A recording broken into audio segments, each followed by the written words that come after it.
We've heard from Financial Secretary Paul Chan wanting to explore new markets in the global south. So that would explain some of those countries that you've named.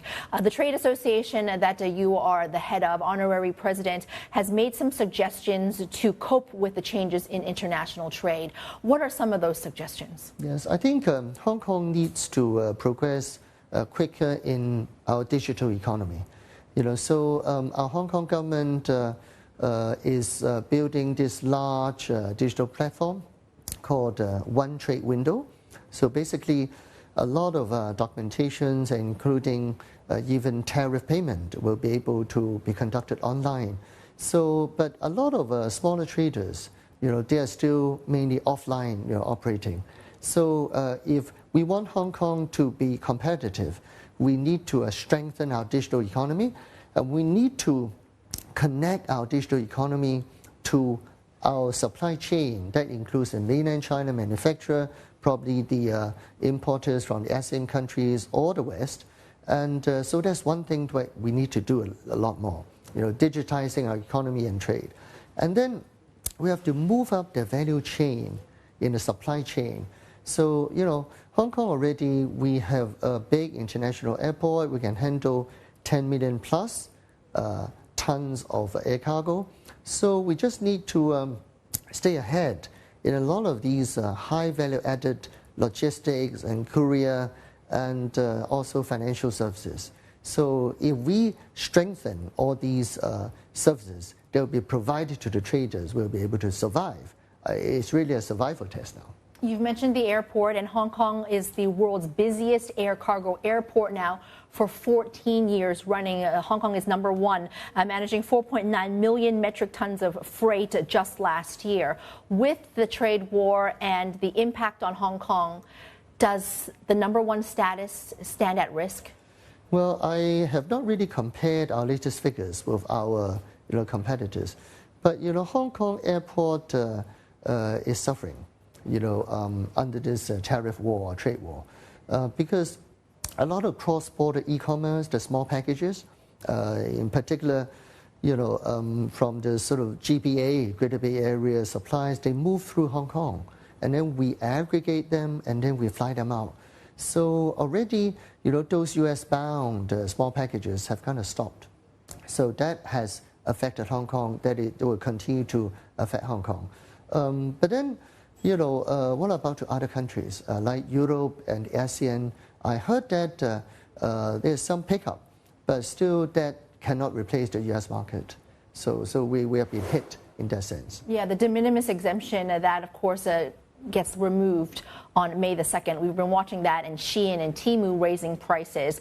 I have to ask you about CK Hutchison and the saga where the conglomerate looked to sell off its Panama ports alongside 43 other of its ports around the world. China has come out saying that this is a betrayal of China's interests, and the State Administration of Market Regulation just yesterday says it's paying close attention to the CK Hutchison planned port sale, and it should not be implemented without approval, otherwise legal liability will be incurred. So a warning from the SAMR. How do you see this being resolved? Is it just the fact that Cristobal and Balboa cannot be sold to BlackRock?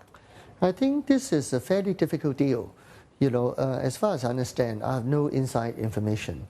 The China State, Anti-Monopoly, I would say, Commission has started its investigation, and then this deal actually is a major transaction for CK Hutchison.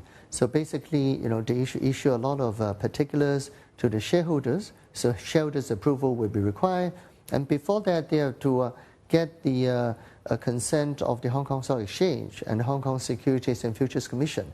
So basically, a lot of information will have to be provided both to the regulators and then in the future to the shareholders. But because of this ongoing investigation, so it will at least slow down on this deal, unless they do it in some other manner. I've only read in the media that they probably break it up into smaller deals, but that has also been warned by the Beijing authority. You can't do that to avoid investigation. Yeah, so that's, of course, something that we are going to be watching closely, especially with President Trump wanting to control the Panama Canal. Kennedy, just one last question before we let you go. And it is, of course, about Hong Kong and its potential airport economy. Now, we've been looking at ports, talking about shipping ports, bulk carriers, container ports. Hong Kong used to be the world's #1. This was many years ago. Between 1999 and 2004, Hong Kong was the busiest port in the world. How has that changed? Hong Kong now stands at #10. Do you think that we're going to be continuing to fall off the chart?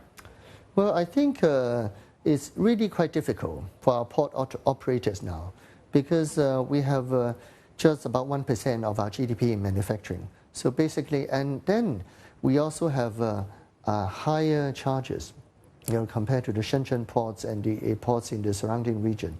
So for the Hong Kong airports, the future is more rosy, because we have completed our 3rd runway, and now we have still big sort of room to grow our sort of air freight, air cargo handling facility. As you mentioned, we are slightly below 5 million metric tons. We can grow to over 10 million metric tons. So I see a lot more challenge for ports, but I see a rosier picture for our airports.